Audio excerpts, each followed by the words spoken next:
Hello everyone, welcome back to the second race of our league. This is Portugal, Portimao.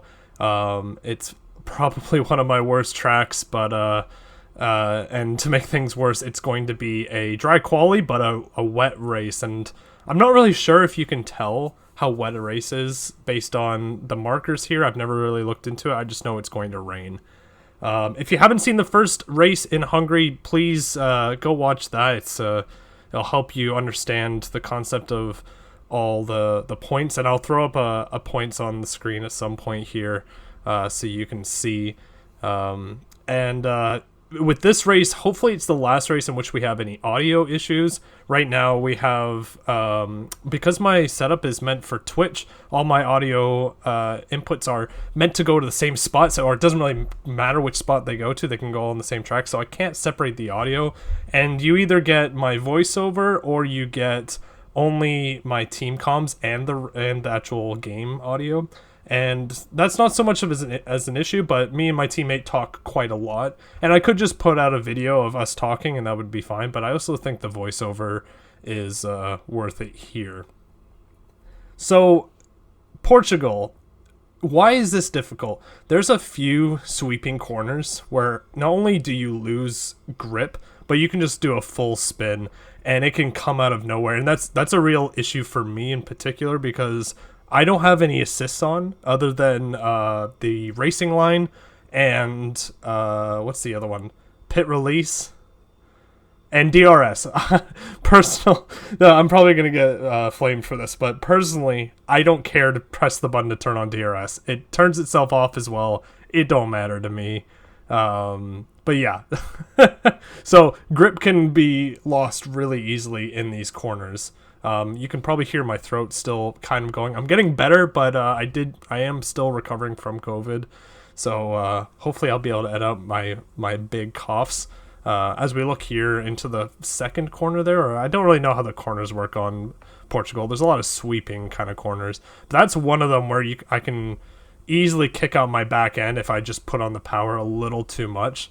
And on top of that, like I said, it's going to be a wet race, so this is going to be even harder now. And here, as we're seeing it now, this is another corner. You can see me very gingerly take that corner because I'm not confident putting my foot down through there. It's very easy to kick out your back end.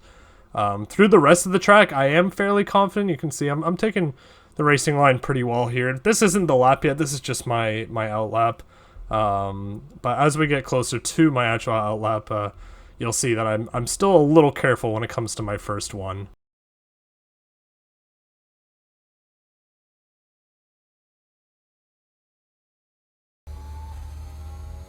Nope, my first hot lap's dead. Cooked it in turn one.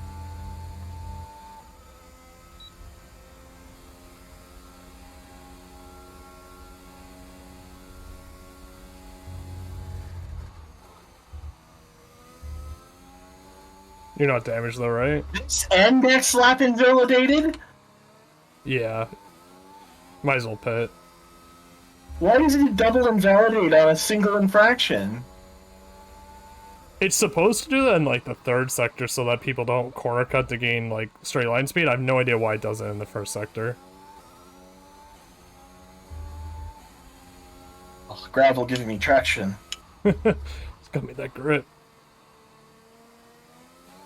Gravel grip.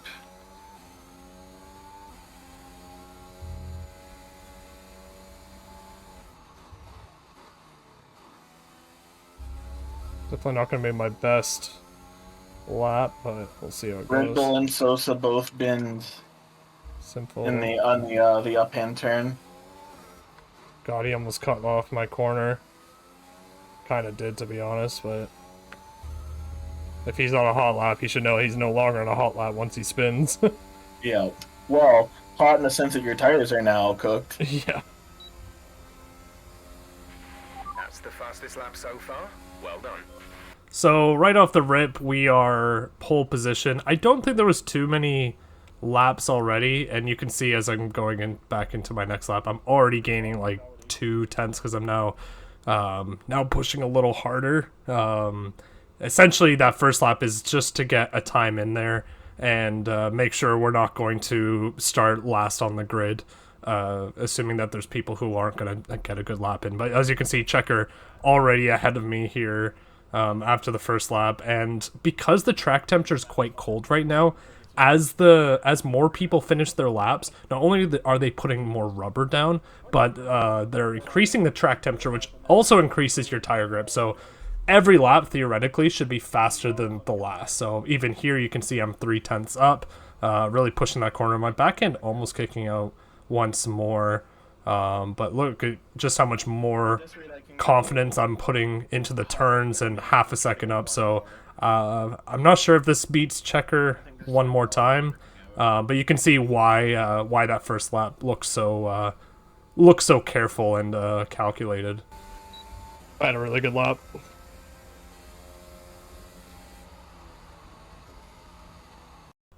And unfortunately, my time did not improve from that second lap. I got a little unlucky spinning on the curbs that I'm afraid of, and Checker ended up beating me by 0.4. So we managed to get P2, which is definitely good.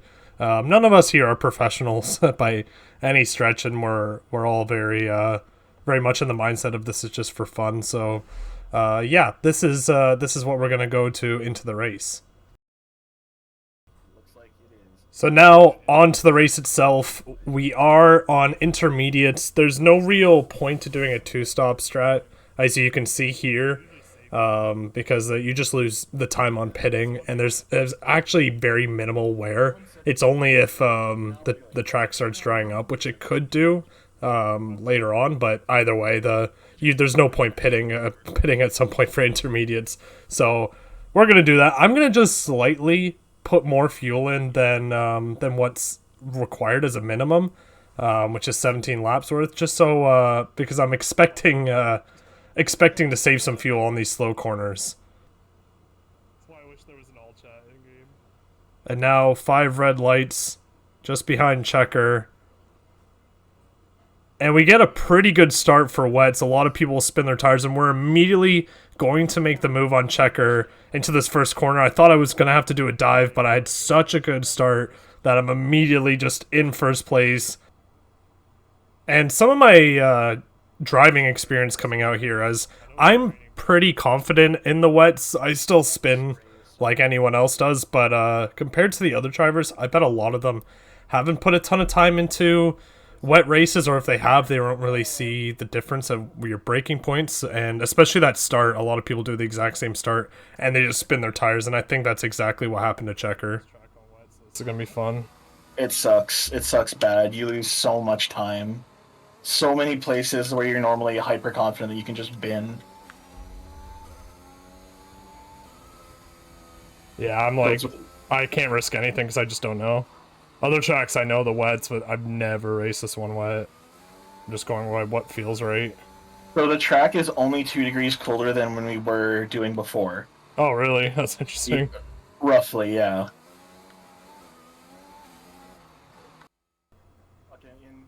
So now going to the start of lap 4, you can see I've got about a second on Checker.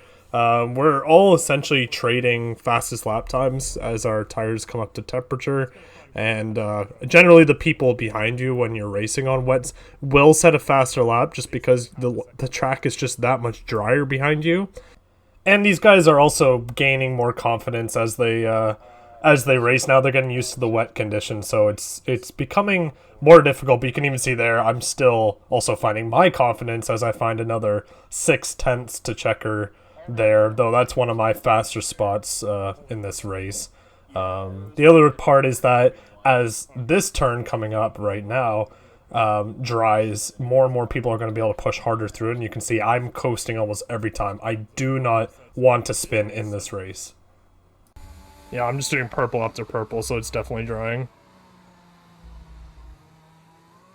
I am using battery to try and keep my advantage, but no, this is drying up. I'm using battery to try to fucking create a gap. There's been an Safety incident car. on track, but officials that aren't sucks. looking to push for a safety car right now. Just be careful. Jeff's literally telling me Okay, we're slow not down, pushing for slow a safety down. car. Your delta is negative, which means you are too fast. Because Jeff Reduce was your talking pace. to me and telling me other stuff, it didn't tell me that I needed to slow down for the delta. And when it came back on, it's like, you have 5 seconds to stop for your delta.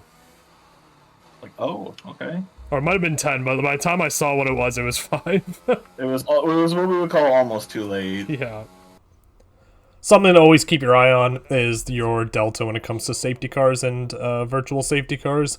If you do get caught speeding, either by taking too long to slow down or when the BSE ends, you get caught with a negative delta, you can get a drive-through penalty, which means you must drive through the pit lane at some point when the safety car is not going, and that's effectively 25 seconds of time lost, and that's usually race over. But this safety car doesn't actually mean too much. It's not a spot where anyone's going to pit for softs. The track's definitely not dry enough yet, and it's not a point where you want to just pit for new intermediates because it's 6 laps, and I would assume that my tires, I can't see obviously, but I would assume my tires are around the 12% mark. They probably have very little wear, and the advantage of going to new intermediates would just not be worth the time you lose. Okay, the safety car is coming in this lap. We'll be pacing the field in sector 3. Make sure to respect the delta until the safety car is in the pit lane.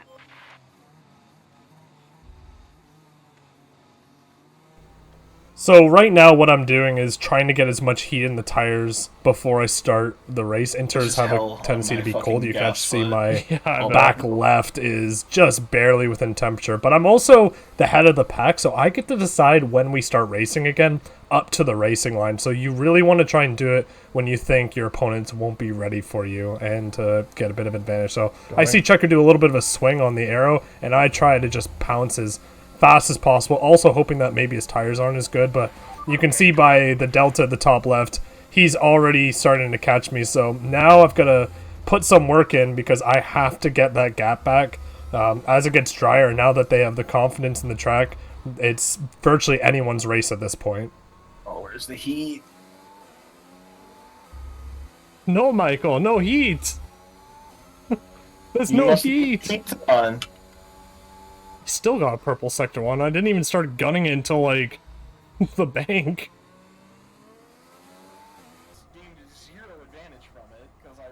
So coming back to the end of the lap, I actually want to showcase this because it's super interesting that I happen to get fastest lap on that lap, because that final turn is a long, hard, flat out turn to the finish, and I did not start until halfway around the curve, so it shows just how much more grip there is on the track. So now I have to start looking at my tire temperatures, which you can already see my front left is at 85 degrees, and me and a couple others are going to start playing past the fastest lap around, and it's only 1 point, but it can be a vital point when it comes to these lower point seasons in which first place is only 15 rather than the official 25 that you get in actual F1 esports and F1. Keep the gap on Checker here. That's the fastest. Fastest lap of the race. Keep I this think up. Moro said it 1 as well. So yeah, track's definitely drying up because they're getting more and more confident. If we had a safety car, I would go for it because I got nothing to lose. Yeah. Are you definitely like none of your penalties are getting removed, do you think? No, they're like nothing I can do about them. Oh, give me fastest, baby. Come on. Nice. Good job. That was the fastest lap of the race so far. I'll force Eric to use his battery if he wants to beat that one again. Sinfull still near you? 12 seconds behind me. Is that after penalties? No, flat time. He has 3 seconds, I have 9, so I'm well clear of him. Moro's just got a 3-second penalty. So, second, third, and fifth all have penalties. I spun again.